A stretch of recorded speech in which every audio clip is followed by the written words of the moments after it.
The steel security door exploded inward just after midnight, and 5 shadows poured into the small craft brewery like smoke through a cracked window. The lead man wore a white tank top, stretched tight over tattooed arms, his face a canvas of ink that told stories of violence spanning 2 continents. Behind him, his crew fanned out with practiced efficiency, their boots crunching over broken glass as they moved between the copper fermentation tanks that gleamed dully in the emergency lighting. The air hung thick with the sweet smell of fermenting hops and something else now, something electric and dangerous, that made the handful of remaining employees freeze where they stood. This was supposed to be easy, just another business in the neighborhood, learning the cost of operating on claimed territory. But the man standing calmly behind the bar, wiping down a pint glass with methodical precision, did not look afraid. The brewer was perhaps 40 years old, built lean and solid like weathered rope, with close-cropped grey hair and a face that carried scars the dim light only hinted at. He set down the glass with deliberate care, meeting the gang leader's eyes with a steadiness that seemed to pull all the oxygen from the room. His employees looked to him for guidance, their faces pale and drawn, but he simply raised one hand in a gesture that was somehow both calming and commanding. The gang leader stepped forward, his crew positioning themselves to block the exits, and began the speech he had delivered 100 times before in 100 other establishments. The words came out in accented English mixed with Spanish, talking about protection, about respect, about the way things worked in this neighborhood now. But something was wrong, because the brewer was not reacting the way people were supposed to react. Instead, the brewer reached beneath the bar, and every gang member tensed, hands moving toward concealed weapons. What he pulled out was not a gun or a phone to call the police. It was a single beer bottle, one of his own brews, which he opened with a practiced twist and set on the bar top between them. The gesture was so unexpected, so utterly calm in the face of the explicit threat filling his business, that even the hardened men who had stormed in seemed momentarily uncertain. The brewer spoke for the first time, his voice quiet, but carrying an edge of absolute certainty that cut through, the tension like a blade through water. He said he would not be paying protection money, that he respected their position, but they needed to leave his establishment peacefully. The words hung in the air, impossible and insane, a refusal that should have been answered with immediate violence. The gang leader's face twisted into something between amusement and rage, his hand moving to the machete handle, visible at his waistband. His crew laughed, a harsh sound that echoed off the brewery's exposed brick walls, already moving forward to make an example that would be remembered. But the brewer had not moved, had not even blinked, and in his eyes was something the gang leader suddenly recognized. It was the look of a man who had seen things worse than this, who had done things that made storming a brewery seem like children playing at darkness. The moment stretched, balanced on a knife edge, as the brewer waited for what would come next with the patience of someone who had learned to wait in places where impatience meant death. The gang leader's laughter died in his throat as he reached for the machete, his fingers wrapping around the worn leather grip with the casual familiarity of a man who had used it many times before. He took another step toward the bar, close enough now that the brewer could see the detailed teardrops tattooed beneath his left eye, each one supposedly representing a life taken, though in truth some were merely for show, symbols of a reputation carefully constructed. His crew pressed forward with him, their shadows stretching long across the concrete floor, ready to teach this fool the lesson that every other business owner in 6 blocks had already learned through pain and fire. That's it. Brewer's employees huddled together near the fermentation tanks, a young woman with flour still dusting her apron from the kitchen, an older man who worked the taps each evening, both of them witnessing what they believed would be their employer's last moments of defiance. But the brewer simply stood there, his scarred hands resting flat on the bar top, his breathing slow and measured, as if violence was merely weather passing through. and he had seen far worse storms. The gang leader raised his voice now, letting it fill the space with promises of what would happen to this place, how the copper tanks would melt in the flames, how the employees would learn what happened when their boss made stupid choices. His words painted pictures of destruction, each threat more vivid than the last, the practiced performance of a man who understood that fear was often more effective than actual violence. Then the brewer spoke a single word, a name, spoken so quietly that only the gang leader heard it clearly above the threats still echoing. Off the walls. It was not the street name everyone knew, not the identity carefully built through years of reputation and blood, but the name his mother had whispered to him as a child in a village so small it barely appeared on maps. The effect was instantaneous and profound, like watching a man struck by lightning while still standing, his entire body going rigid as if the syllables themselves had physical weight. The brewer continued in flawless Spanish, the accent placing him somewhere in the rural regions, mentioning specific details about a place that should have been forgotten, describing a church with a blue door and a well where children drew water each morning before the heat became unbearable. The gang leader's hand loosened on the machete, his crew noticing the change, but not understanding it, seeing their leader's face transform from rage into something they had never witnessed before, something that looked dangerously close to fear. The brewer leaned forward slightly, his voice still quiet but carrying absolute certainty, and said he knew exactly who was standing in his brewery, knew the real story behind the tattoos and the reputation, knew things that had been buried under years of violence and chosen identity. The other gang members exchanged glances, confused by the sudden shift in energy, their hands still on weapons, but their certainty wavering as they watched their supposedly unshakable leader stand frozen before this calm man who should have been begging by now. The young woman near the tanks held her breath, sensing that something impossible was happening, that the trajectory of violence everyone expected had somehow been redirected by nothing more than words and recognition. The gang leader's jaw clenched and unclenched, his mind racing through possibilities, trying to understand how this stranger could know things that no one in this country should know, things he had spent 15 years running from across borders and through blood. The brewer picked up the beer bottle he had opened, took a slow drink, and then said, "One more thing. The name of the village again, followed by a year, a specific month, and the gang leader's legs seemed to forget their purpose, his body swaying slightly as if the ground beneath him had turned to water. The machete slipped from his fingers and clattered against the floor, the sound impossibly loud in the sudden silence, and none of his crew moved to pick it up because they were watching their leader's face and seeing something there that terrified them more than any rival gang or police raid ever had.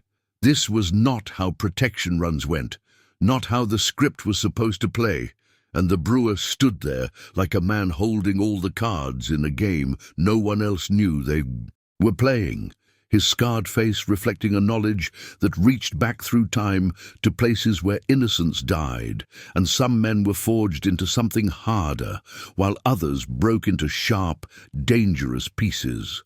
The flashback hit like a monsoon breaking through dry season, pulling both men into a past that smelled of burning wood and copper blood, where the brewer had been someone else entirely, a man in dusty fatigues who spoke the language of violence fluently and wore it like a second skin. He had been part of a joint task force working deep in the rural territories, not the public face of intervention, but the shadow operations that happened in compounds with no names, where information was extracted through methods that left scars on both the questioned and the questioner. The villages in those regions existed in constant terror, caught between military operations and the brutal control of emerging gangs who recruited children by offering them the only power they would ever know, turning 12-year-old boys into soldiers for organizations that painted themselves as family when blood family had been torn apart. He remembered the heat that made thinking difficult, the way dust settled into every crease of skin, and how the line between protector and monster became thinner with each operation until he could no longer see it clearly in his own reflection. The gang leader, standing before him, had been just a teenager then, already marked by the war that consumed his homeland, a boy who watched his entire village become a battleground over territory and influence that meant nothing to the people who actually lived there. The brewer had been present during the operations in that region, had seen the aftermath of massacres where families were disappeared for refusing to cooperate with one side or another, where children were orphaned by breakfast and recruited into violence by dinner. He remembered a specific compound, the blue door of that church the gang leader's mother had taken him to every Sunday, now bullet-scarred and hanging from broken hinges, a sanctuary that could no longer protect anyone from the storm raging outside its walls. Through his work, through the terrible currency of information and fear, he had learned the stories of countless families torn apart, including the story of a young boy who fled north after losing everything, who crossed borders, carrying nothing but rage and the desperate need to belong to something, anything, even if that something demanded he become the very violence that destroyed his home. The weight of those memories pressed down on the brewer's shoulders like physical stones, each one representing a choice made in impossible circumstances, each one a reason he eventually walked away from the uniform, and the operations that haunted his sleep with faces of people he had failed to save. He had spent years trying to wash the past from his hands, brewing beer as a form of meditation, creating something that brought people together instead of tearing them apart, transforming grain and hope into golden liquid that tasted like redemption even when redemption felt impossible. But the past was not something that stayed buried. It walked into his brewery wearing tattoos and carrying machetes. It looked at him with eyes that had seen the same darkness from a different angle, and now both men stood in that small space, surrounded by copper tanks and the yeasty smell of fermentation, connected by a history soaked in trauma and the thin, fragile possibility that sometimes the people broken by violence could find their way back to something resembling peace. The gang leader's breathing came shallow and fast, his mind reeling through the implications, trying to reconcile this calm man in a brewing apron with the soldiers who had moved through his childhood like deadly ghosts, wondering if this was the universe's cruelest joke or perhaps its most unlikely mercy.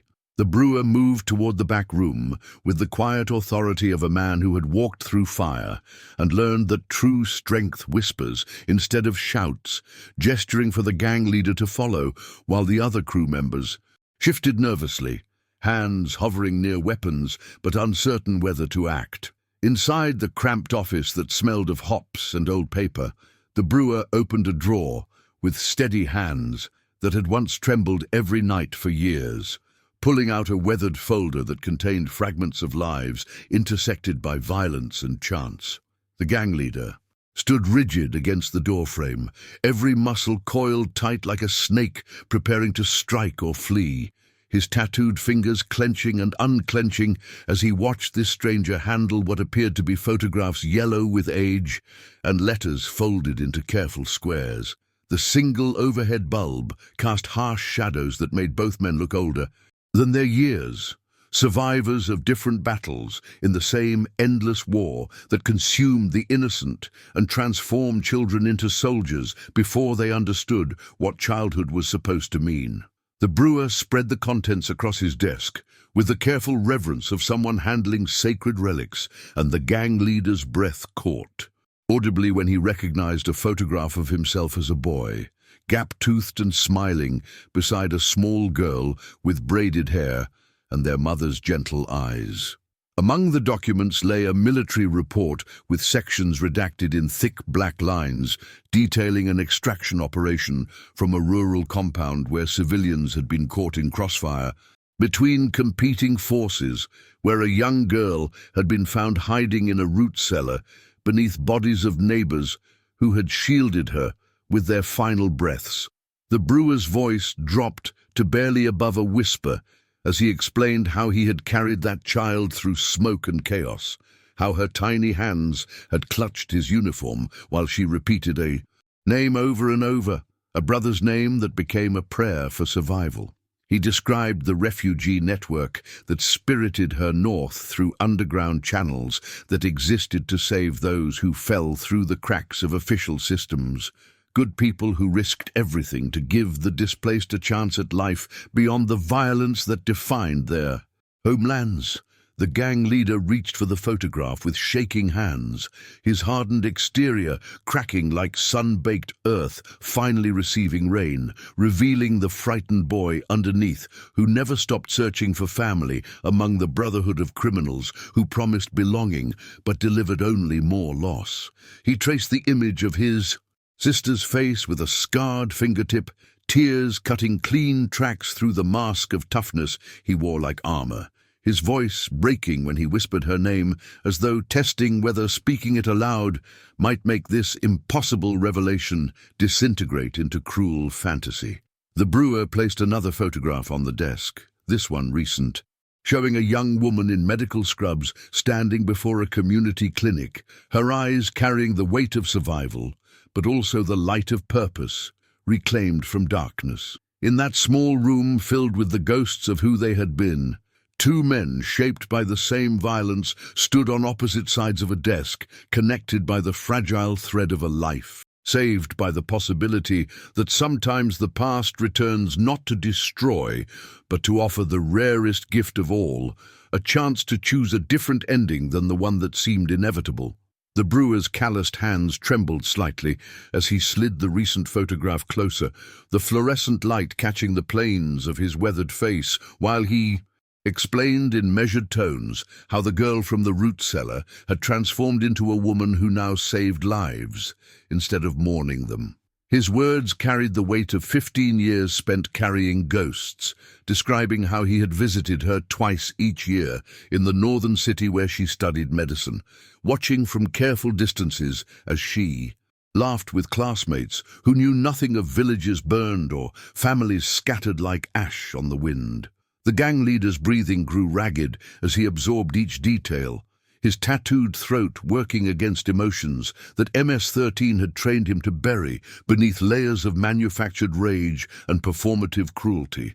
Behind his eyes flickered memories of teaching his sister to climb mango trees, of promising their dying mother he would protect her, promises that civil war and chaos had torn from his desperate hands like everything else he had ever loved.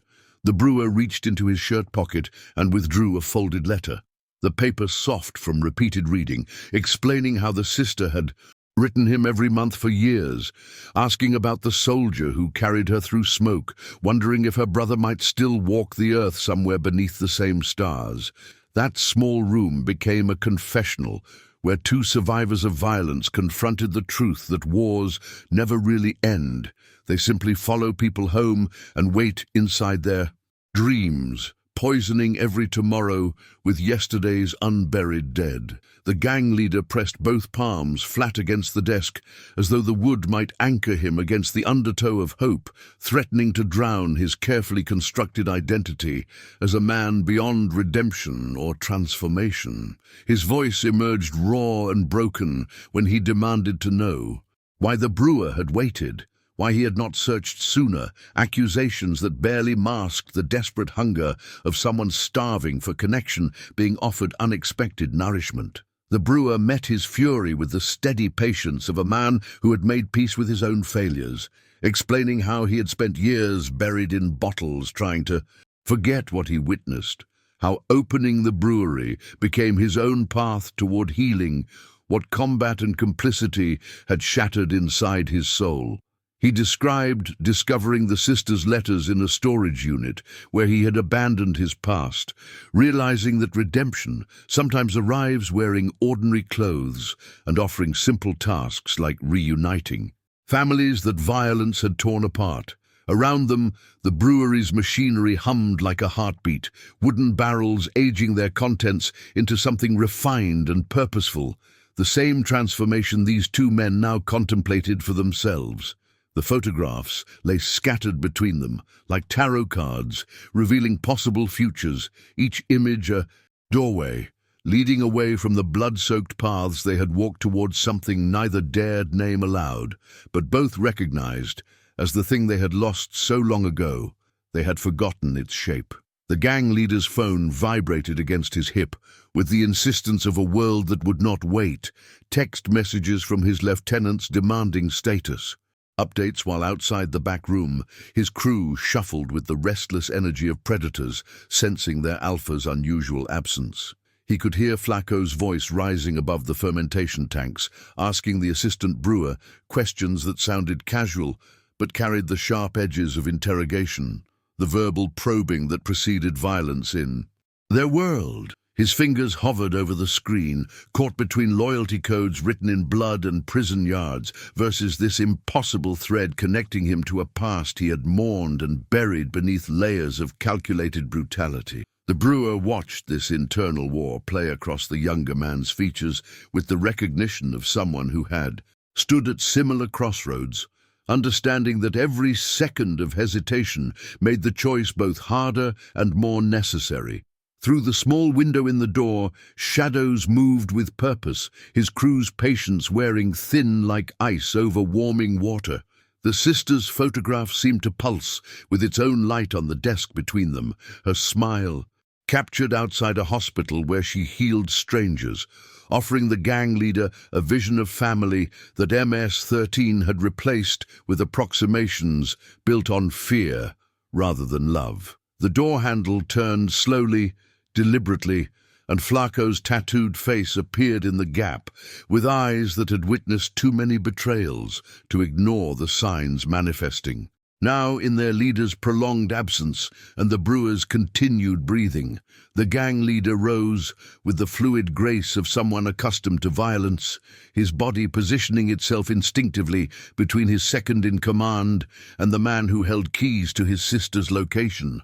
Words formed in his throat like stones, each syllable a potential declaration of allegiance that would determine whether this night ended in reunion or massacre, whether he remained chained to the identity prison had forged or reached toward the person his mother had raised before war, devoured everything innocent. The brewer remained seated, his hands visible and empty on the desk, demonstrating the kind of courage that comes not from training but from having already lost everything worth protecting, except the chance to balance old scales. Behind Flacco, 3 more shadows gathered, their collective suspicion thick enough to taste, the Brotherhood's unspoken rules demanding explanation for this private audience that violated every protocol governing their predatory existence. The brewer's voice cut through the tension like a confession released after decades of silence, his words measured and deliberate as morning light filtering through stained glass. "I didn't leave the military with honors or medals," he began, his eyes holding the gang leader's gaze while remaining aware of the armed shadows filling his doorway. "I left because I couldn't reconcile what I'd been trained to extract from people with what I'd witnessed humans capable of surviving." His hands gestured toward the brewery around them, the copper tanks and wooden barrels that had replaced interrogation rooms and classified files in his daily existence. This place, these grains and hops transforming into something people share during moments of peace. It became my way of creating instead of destroying, of fermenting hope rather than cultivating fear. The gang members shifted uncomfortably, unprepared for vulnerability from a man they'd intended to victimize, their weapons suddenly feeling heavy with misplaced purpose. He stood slowly, opening a drawer that made Flacco's hand move toward his concealed pistol until the brewer withdrew only a worn journal, its pages filled with names and photographs documenting stories of salvation rather than targets neutralized. "Your sister wasn't the only one I helped disappear into second chances," he continued, flipping through faces that could have been anyone's neighbors, teachers or nurses working night shifts at community hospitals. There's a network of us, veterans and aid workers, and people who saw too much darkness and decided to build underground railroads for those brave enough to walk away from impossible situations. His finger traced a route on a hand-drawn map, safe houses and sympathetic employers connected by lines representing journeys from gang territories to redemption possibilities. She reached out through refugee channels, asking if anyone knew what happened to her brother, whether the streets had claimed you, or if somewhere beneath the tattoos and reputation, the boy who used to protect her still existed. The assistant brewer appeared behind Flacco, carrying 2 glasses of their flagship amber ale, her movements deliberate and unthreatening, a grandmother who'd survived her own wars and recognized the scent of transformation hanging in air, thick with potential violence. He pulls these broken ones from the fire, she said softly in Spanish, her accent carrying the same regional markers as the gang leader's suppressed origins. Gives them aprons instead of colors, teaches them craft instead of crime. She set the glasses down between opposing forces, the beer's rich color catching light like liquid peace offerings. Your sister, she prays for you. Every single night, asks God to send angels to bring you home before the streets finish what war started in your hearts. The journal lay open to a page showing the sister outside a clinic, her scrubs decorated with cheerful patterns, meant to comfort frightened children, her face reflecting the same bone structure as the hardened man who'd come to extort money, but found instead a bridge spanning the chasm between who he'd become and who he'd been raised to be. The back room door exploded inward, with the force of impatience transformed into violence. 3 gang members pouring through the threshold, with weapons drawn, and accusations flying like shrapnel through the tension-thick air. You've been in here too long, Hermano, the tallest one snarled, his 9mm tracking between the brewer's chest and Flacco's conflicted expression, brotherhood protocols colliding with the resurrection of buried family bonds. The assistant brewer's grandmother hands rose in practiced surrender, her body instinctively positioning itself between potential crossfire and the journal still lying open to salvation's evidence. He's playing you, ESC. This gringo's running some kind of psychological game, trying to flip you like they flipped informants back in the war. Another member hissed, his finger tightening on a trigger that promised to reduce redemption's fragile architecture to just another tragedy reported in tomorrow's crime statistics. Flacco's hand shot up in a stopping gesture that carried 15 years of command authority, his voice dropping into registers reserved for moments when leadership meant choosing between comfortable lies and devastating truths. "Lower your weapons," he commanded, the words emerging from somewhere deeper than gang protocols could reach, from the place where a brother's love had survived beneath layers of survival violence and manufactured loyalty. His crew hesitated, their confusion manifesting in exchanged glances that questioned whether their leader had been compromised or enlightened, whether the private conversation had revealed conspiracy or liberation. "I said lower them," Flacco repeated, stepping deliberately between the brewer and his brothers in arms, his body becoming a living declaration that some discoveries transcended the oaths tattooed across their backs and carved into their reputations. The room held its breath while competing allegiances waged war. Across his scarred features, each second stretching into eternity's uncomfortable weight.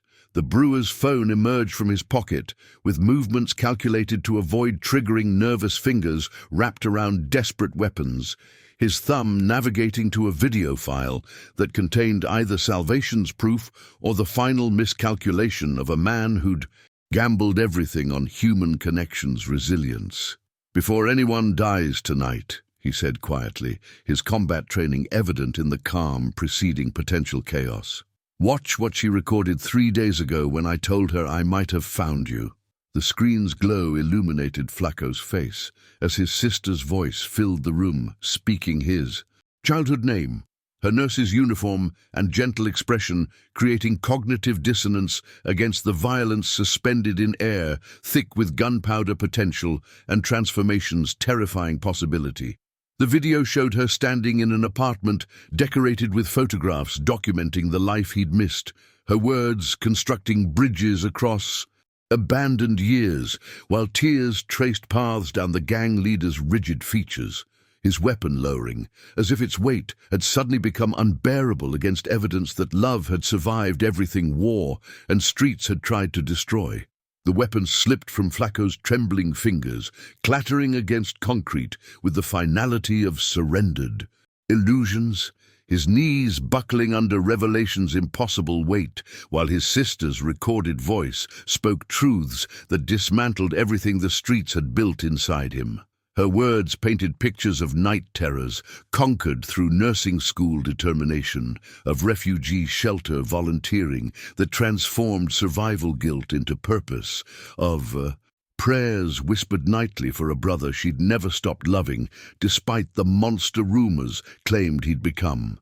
The other gang members stood frozen in confusion's paralysis, their weapons wavering between tactical positioning and the unprecedented sight of their unbreakable leader weeping openly, his tattooed hands covering a face contorted by emotions they'd been trained to bury beneath violence's comfortable numbness.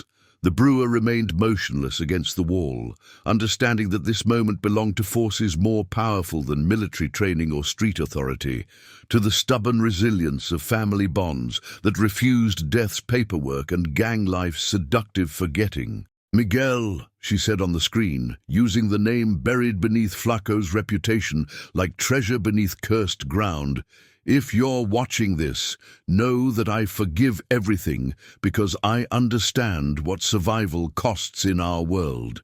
Her nurse's uniform represented choices made from the same terrible circumstances that had driven him toward different salvation, her dignity shining through despite tears matching those now streaming down her brother's weathered features. "But I'm begging you to remember who we were before the violence, before the war took our parents and scattered us like seeds into different kinds of soil.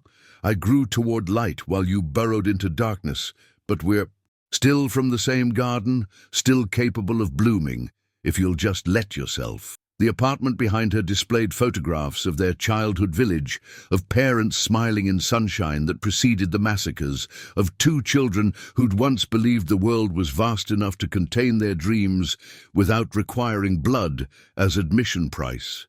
The tallest gang member lowered his weapon first, his young face revealing the universal recognition of siblinghood's sacred territory, perhaps remembering his own family scattered across borders and consequences. "Hermano," he whispered, the word carrying different meaning now, acknowledging that some bonds transcended gang ink and street oaths, that witnessing another man's resurrection demanded respect rather than judgment.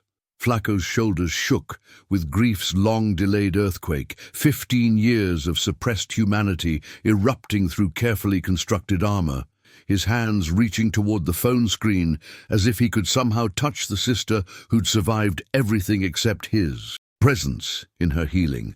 The brewer stepped forward slowly, offering the phone like a priest presenting communion to the spiritually starving, his scarred hands steady with the knowledge that redemption's architecture required patience and witness rather than force. "She's 2 hours away," he said quietly, his voice carrying the earned authority of someone who'd walked through his own darkness toward light's uncertain promise, who understood that transformation demanded witnessing rather than judgment. Working the evening shift at the refugee health clinic, waiting to hear if her brother still exists beneath the reputation, if the boy who once protected her from bullies can remember how to protect her from his own becoming. The other gang members watched their leader rise on unsteady legs, watched him accept the phone with hands that had dealt death, now cradling hope's fragile technology, watched the impossible unfold in a brewery backroom where beer and grace fermented toward unexpected vintage. 6 months measured time in coffee bean deliveries and brewing schedules, in the careful reconstruction of a life that existed between official paperwork and street memory's dangerous persistence. Miguel worked the morning shifts when sunlight transformed the brewery's copper equipment into monuments of honest labor, his tattooed hands learning the patient discipline of temperature control and fermentation timing, discovering that transformation required the same attention whether applied to hops or human hearts. The laser removal sessions happened twice monthly, each treatment burning away ink, while customers watched a man emerge from beneath illustrated history, their knowing silence forming protective. Conspiracy around someone brave enough to choose becoming overbeing. His sister visited every Sunday, her nurse's scrubs exchanged for casual clothes that didn't broadcast profession or past, their conversations weaving new memories strong enough to support the weight of everything they'd survived separately. The brewer watched them together, while wiping glasses behind the bar, his own scars seeming lighter somehow, as if witnessing another's redemption diluted the concentration of his own darkness. The brewery's backroom served purposes beyond storage now, its walls holding whispered confessions and transformation's tentative blueprints, becoming sanctuary for three others who'd followed Miguel's impossible example away from streets that promised belonging but delivered only borrowed time. They learned brewing alongside their new identities, their hands discovering creation's particular satisfaction after years of destruction's empty calories, their shared silence communicating understanding that required no translation. The brewer taught them with the patience of someone who knew that healing happened in fermentation's slow magic rather than violence's quick chemistry, that dignity grew from daily choices rather than dramatic gestures. Miguel often stayed late after closing, organizing supplies with the thoroughness of someone who understood that small responsibilities built foundation for larger transformations, that sweeping floors and washing kegs represented votes cast for a future his past insisted was impossible. The neighborhood changed around them in subtle harmonies, the brewery becoming known for its quiet welcome and the quality of beer brewed by men who understood darkness's particular thirst. Regular customers developed wordless protocols, their presence forming human shields around those rebuilding lives from rubble and regret, their loyalty expressing faith in second chances and redemption's stubborn possibility. Miguel's sister brought colleagues from the refugee clinic, their medical Spanish blending with the brewery's carefully neutral atmosphere, creating accidental community from scattered seeds of survival and choice. The brewer sometimes caught Miguel smiling at customers' jokes or explaining beer styles with unexpected enthusiasm, these moments representing victories more significant than any military operation, confirmations that human beings contained more futures than their pasts predicted.